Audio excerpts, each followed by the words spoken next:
Hey everyone, welcome to Tuttle Tuesday. I'm Daniel Harmon, creator of Tuttle Twins TV show. Thank you for joining us on this live stream, this Tuttle Tuesday. And let us know right away where you are watching from. Go ahead and leave a comment. That's obviously going to help YouTube and Facebook get this video in front of more people in their feeds, get more exposure for Tuttle Twins, and ultimately help more kids learn about the principles of freedom. So go ahead and leave a comment. Where are you watching from? We'd love to hear kind of where the furthest away is, where the closest is. That would be great. Okay, a little bit of an agenda of what we're going to cover today. We are going to be showing a clip of episode 4 that will be coming up towards the end of this live stream. So you'll want to stick around for that little clip of episode 4 that will be airing.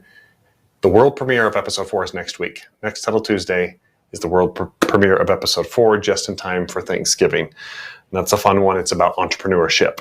Okay, also, we are going to be going over Tuttle Talk. So a roundtable discussion from myself, Connor Boyack, the author of the books and co-executive producer on this project. And then other writers will be talking about the process that we went through in making some of the creative decisions that we did, as well as there'll be an interview with Larry Reed on free trade, and also Corinne Kerr. So we'll hear a little bit from our friend Corinne, and she'll ask me some questions. All right, also we'll be able to answer some of your questions after those videos. So if you have questions, now would be the time to put those in the comment section. Go ahead and hit us up with your questions. Hopefully I'll be able to get to as many of those as possible. But if you haven't yet, again, comment where you're watching from, or give us a like, give us a thumbs up, give us a reaction of some kind. All those things help this get exposure to more people. Again, the goal of this show, the big vision, is to share the principles of freedom with 100 million kids around the world. That obviously starts here in the United States, but we want to do that all over the world.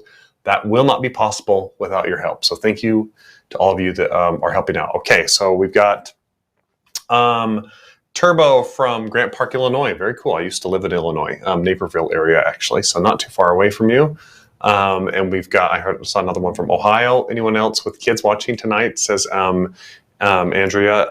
I'm assuming there are other people with kids watching. That'd be great. Let's see, what other places are we coming from? Representing Southeastern Idaho. Very cool. Southeastern Idaho. I'm assuming kind of Pocatello kind of area. I grew up in Idaho towards the middle and south in Burley. So that's really cool. Thank you for joining us. Missouri, Natasha, thank you for watching. And let's see who else have we got coming on. Watching from Wyoming. Awesome, Angel. Thank you for joining. And again, let us know, what are your questions there in the comment section. Go ahead and post those right away, and we'll get to them as soon as possible. Okay, quick reminders on a couple of things. One is the t-shirt, the limited edition Derek t-shirt that's available only for the next week. This is the one from episode 3. Right there, Freedom is Wild. Derek in that moment where he's, jamming that paint in his mouth inside of Emily's backpack. You can go and get that on TuttleTwins.store. Any purchase of merchandise like the t-shirt or like the graphic novels or the books themselves, any of those things go to help supporting the show in helping create future episodes of the show, future seasons. That's what we want to be able to do. So TuttleTwins.store, that's where you can get those. And again, this is really cool. The graphic novels are like reliving the episode. This is episode 2. It's like reliving the episode, but without a screen. It's really nice for kids and for parents who want to limit a little bit more of their kids' screen time. And it's a really fun thing to watch because kids often will just kind of quote right out of it, or they'll try to imitate the different expressions and stuff that Emily or Derek or Ethan or Grandma use. And so it's a lot of fun to see this around the house. So we've got now a graphic novel for episodes 1, episodes 2, and episodes 3, all available on the website, as well as that limited edition Derek t-shirt. And I think there's the Tuttle Twins logo shirt, as well as the book collection. Okay, so those are the quick updates. Let me see if I missed anything else. Jared, you chime in if I missed anything, but I think we're going to jump right into the content as we're collecting all those different questions that we'll be addressing a little bit later. Again, a reminder that episode 4, that sneak peek, will be coming up here towards the end. Also, next week, with episode 4, the world premiere, we'll be having some really cool announcements regarding some Black Friday deals. So you'll want to stick around for that. That's not today, that's next Tuesday, but just a little bit of a tease of what's coming next Tuesday. All right, let's jump right into Tuttle Talks and get right to the content you came to see, and then we'll come back and we'll have a little chit chat together.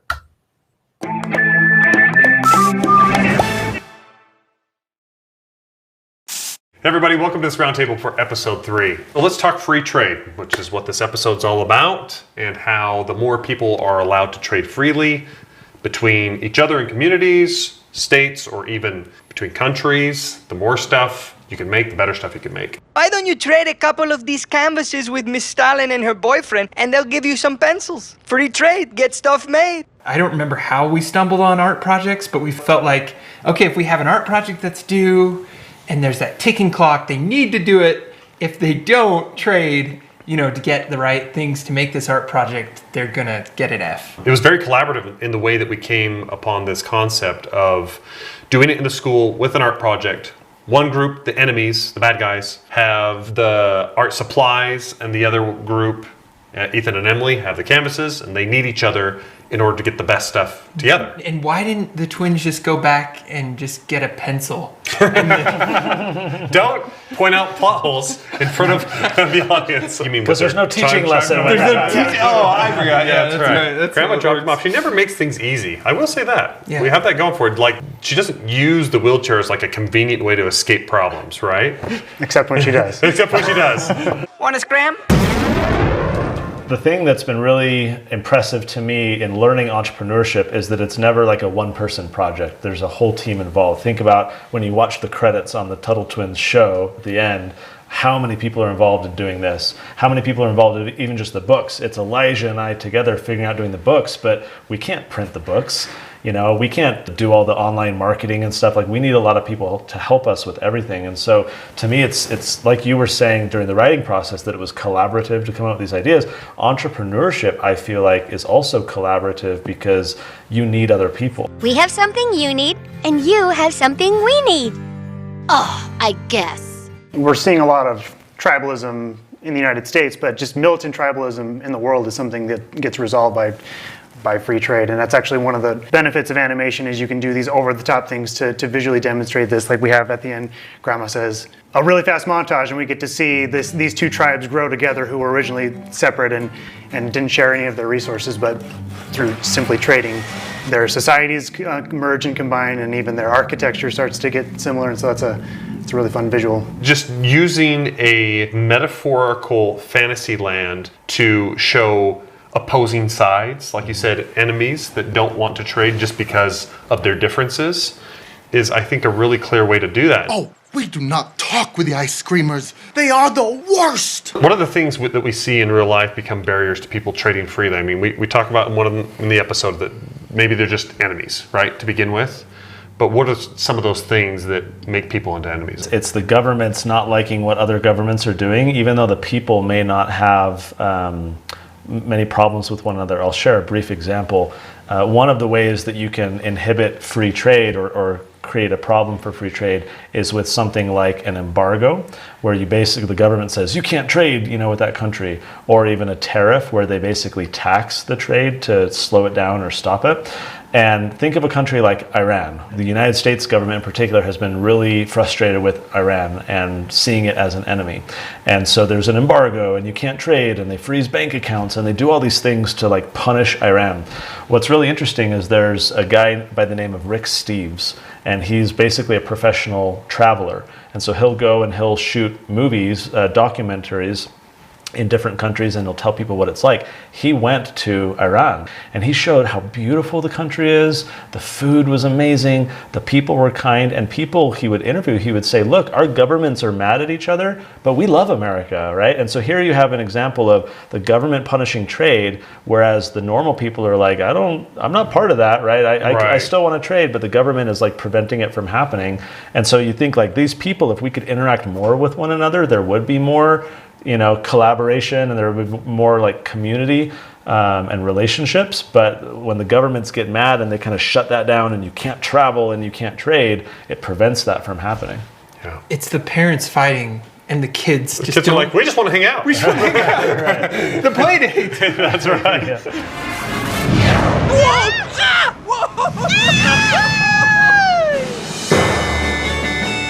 What were some of the favorite parts in the writing process for you? I mean, we had a lot of fun with Adam Smith.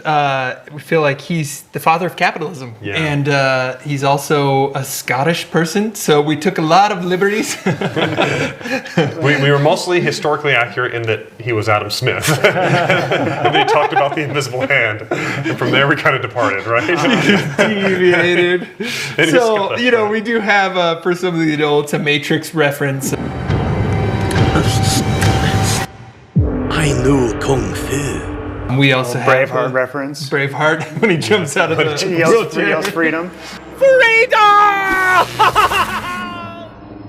The fact that he changed the course of history with his own brand of pencils. That was kind of a cool moment where we're like, wait, when was a pencil invented? Oh, it was 2 years after Adam Smith died? Yeah. So kind of a fun way to tie that in. Coincidence. Yeah, we needed a way for him to be able to teach the kids without having actually lived through the history of the pencil itself. So that's why we did the drinking of the knowledge juice and thought it was kind of a fun sort of way to solve that of him like, ooh, it catches him up to speed. Whereas if anyone drinks knowledge juice, they're clearly going to die on the spot. I don't know. Don't drink it at home, kids.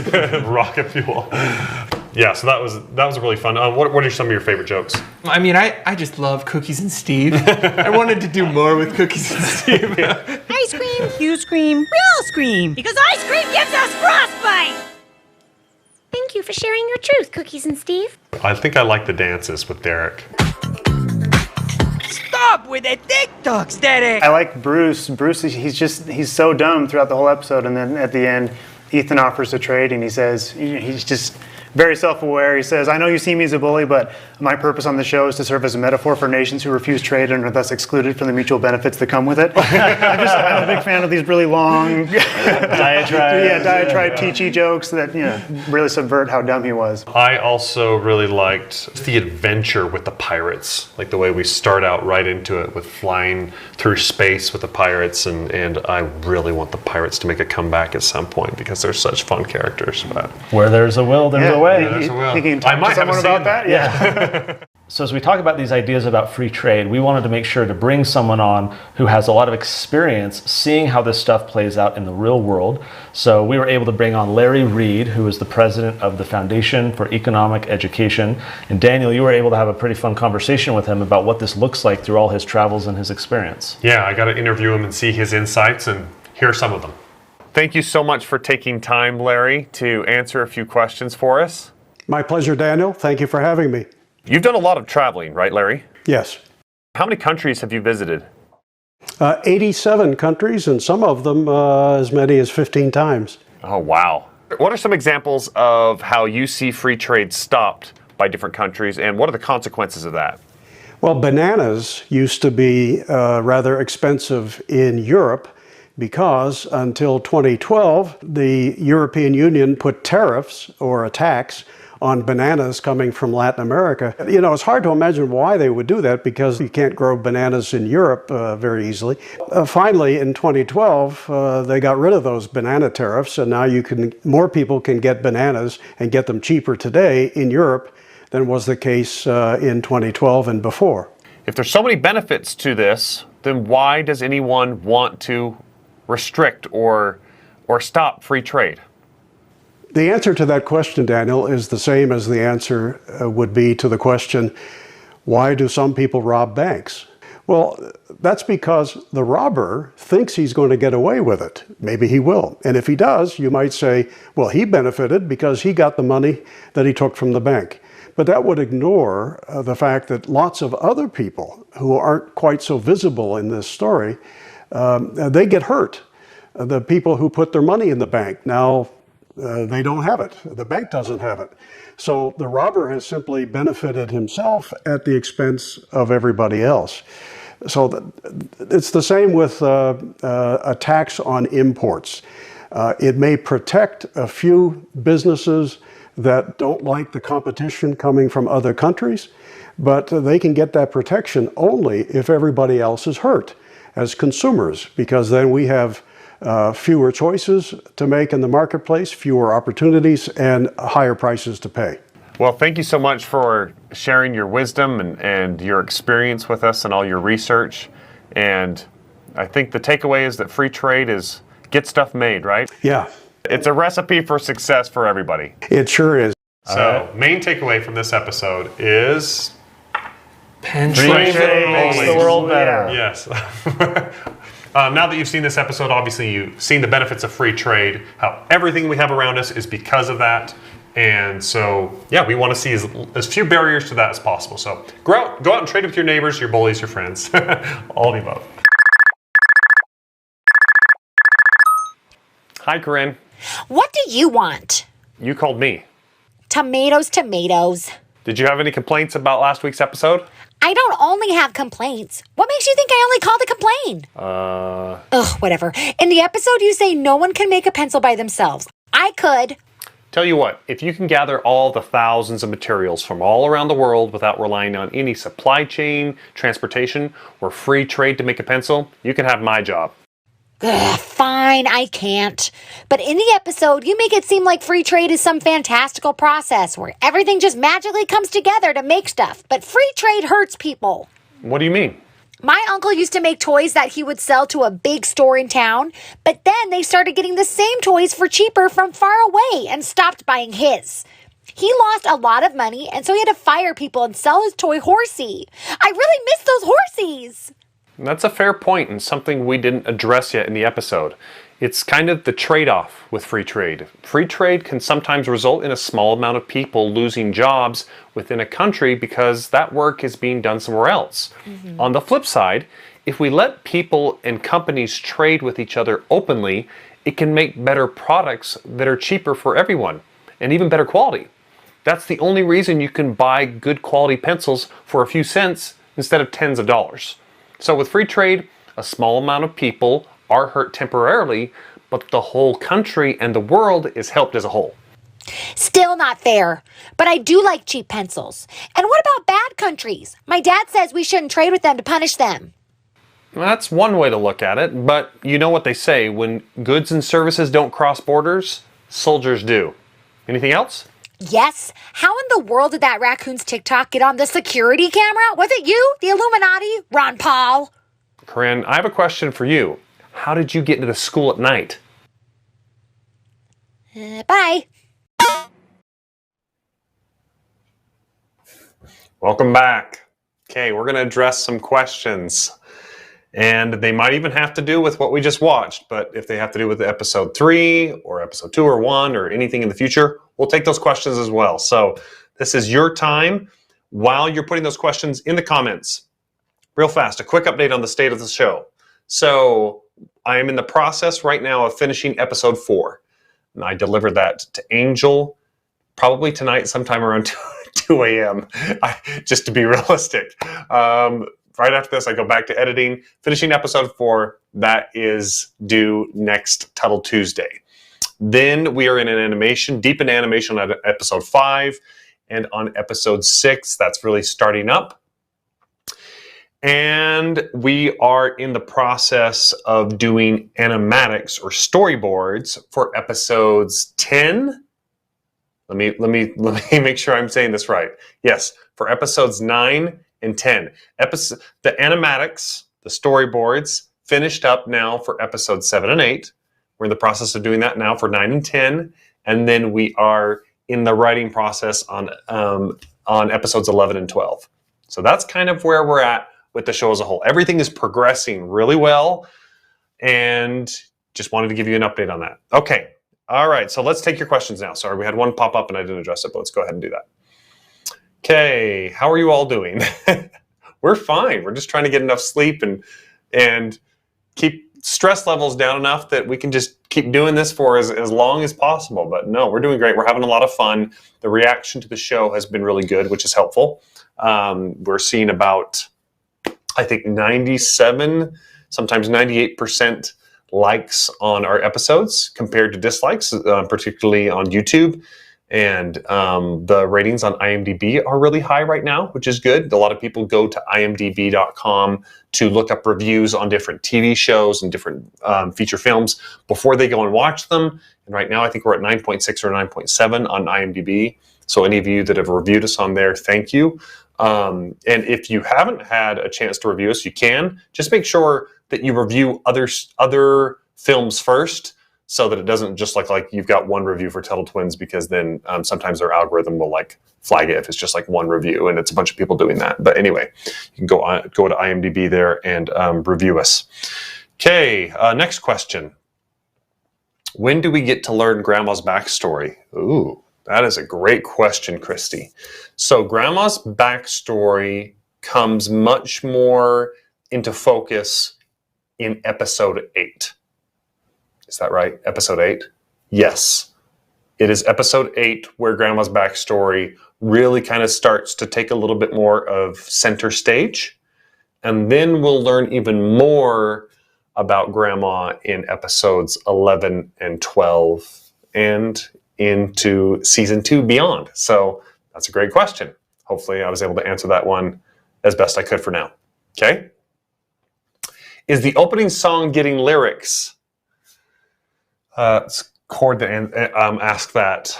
Currently, there's no plan to have the opening song have lyrics, which is just a catchy tune that you're gonna be seeing kind of come back as part of the musical composition of the different episodes. And so far, it seems that people are really kind of liking it, but we haven't really thought to put it to lyrics yet. So, good question. Any other questions coming our way? What is the turnaround time after ordering products? That's a great question. And I wish I had someone from Angel here with me that could answer that. I'm not sure if I can answer it directly. I do know that we are now shipping. So the t-shirts are now shipping. The graphic novels are now shipping. And thank you to all of you that have ordered t-shirts, that have ordered graphic novels. Thank you so much. That, again, really helps the success of the show and helps fund future content. And thank you to all of those of you that have paid it forward for other people to watch this free. This is all free for everybody to watch. We want to keep it that way. That's the only way we'll ever reach 100 million kids and be able to teach that many people about the principles of freedom. But yeah, so I do know that we're shipping presently. I don't know the turnaround time on that after order of when you will get it. Maybe it's a week, maybe it's something else. I don't know. That's honestly, I think, a question for Angel a little bit more right now, because they're handling the fulfillment of that stuff. If you hit us up at, is it info, Jared, do you know, what's the email that they should be hitting us up at? Jared, you there? I don't know if he's there. Anyway, I'll try to get that email for you a little bit later. Okay, next question.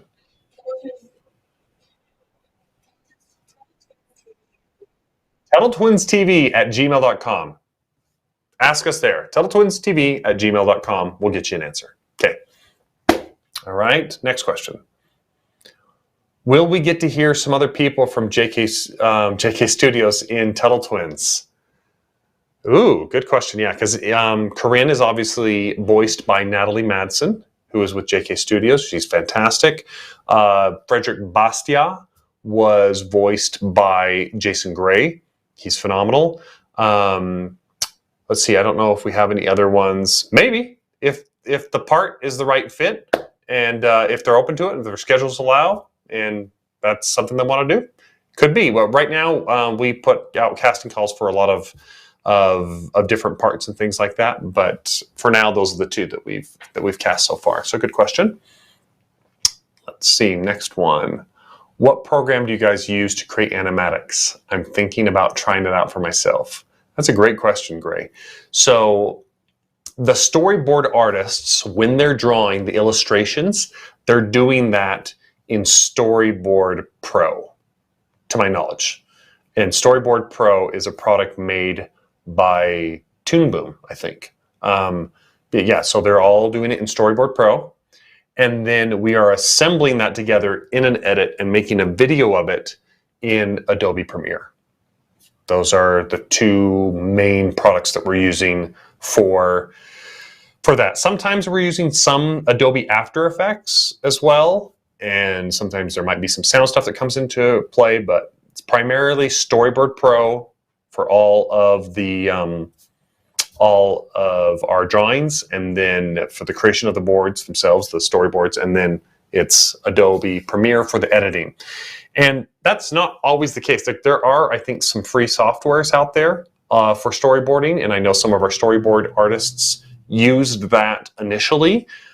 But for our process to get up and going, we wanted to get all the storyboard artists on the same page, using the same program to try to streamline things more, make it more efficient. But there are I think there are free programs that you can use out there. You don't have to go pay for one necessarily. But Storyboard Pro is, I think, mostly considered industry standard at this point. Okay, great question. Next one. How do you make the book's pictures look cartoon? How do you make the book's pictures look cartoon? I'm not sure I understand that question. I don't know if you're referring to the graphic novel, but how do you make the book's pictures look cartoon? I mean, if you're referring to the graphic novel, then we're just taking it directly from the animation itself and making that into the cartoon or the book itself. That's what we do there. We haven't made posters of it yet, but that's a fun idea. I'm sure there's a lot of merchandise stuff that we're going to be getting to as time goes on, but the focus right now is much more on making the show really great and getting a few of those episodes out so we can get some momentum and more audience building up behind it. Okay? Any other questions? This is going to be the final question, guys, and then we're going to get to the clip. If I'm not mistaken here. Yes, we're going to get to the clip of episode 4. Do you already know all the topics or overall concepts that will be covered through the show? Okay, through season 1, yes, I do know all of them. Next week, so let me just go over them as best as I can from memory. Next week's episode is episode 4 that covers entrepreneurship. So it covers some of the principles inside of the book Spectacular Showbiz.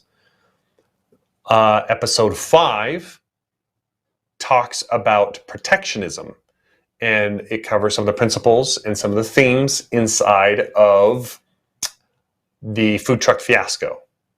Episode 6 is about the same things that are taught in The Creature from Jekyll Island.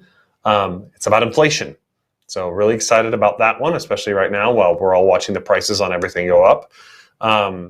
So that 6 is inflation. 7 is about having civil discussions with your neighbors. That just because you agree with someone, just because you disagree with someone doesn't make them your enemy. That it's okay to have different viewpoints, even when one person's right and the other person's wrong. That everyone's still striving for truth. If they have a different opinion than you do, there's a reason they've gotten to it that way, and it's usually a good motivation behind it. Just kind of having empathy for one another and being able to disagree and do it and still stay friends. So that one is one that's not covered in the books yet, but it's one we're really excited about. Episode 8 is going to be talking about some of the principles from the book on Atlas. Episode 9, that's another one that I think departs from some of the books where it's going, but again, Connor Boyack has involvement in all these, and that one's actually on civil disobedience. And just because something's legal doesn't mean it's a moral thing. So that one's a really cool one. And then episode 10, let's see, I know I'm forgetting one, but we're going to have another one on free speech. Again, not one necessarily covered extensively in the books, but we're doing that one on free speech. And another one on having competition in government or in services that are sometimes offered by government will actually make it so you have better services overall. It's about persuasive being persuasive and allowing people to make their own choices, as opposed to using coercion and force to force people into one way of doing things. And then I'm spacing it on one other one. Sorry. But that kind of covers a lot of what we're doing in the show. So that was the last question there. Thank you so much again for joining us. Thank you for all of you that have, well, thank you for buying the graphic novels. Thank you for buying a t-shirt. Thank you for watching. Thank you for sharing this with your neighbors. That's huge. That's the only way this gets out there, is when you share with other people. And thank you for interacting on this live stream. We will see you on the next one. And here is the clip for episode 4. I want to go down the slide, but I'm so hungry. My energy stores are depleted. Why didn't we bring a snack? Even you didn't bring anything? Just my contingency gummy bear. Why? Get on quick! There's no time! What's wrong, Grandma? Is it time for an economics lesson right now? No, we're going to lunch. Derek's paying. Why didn't you say so? Step on it. The swings are free.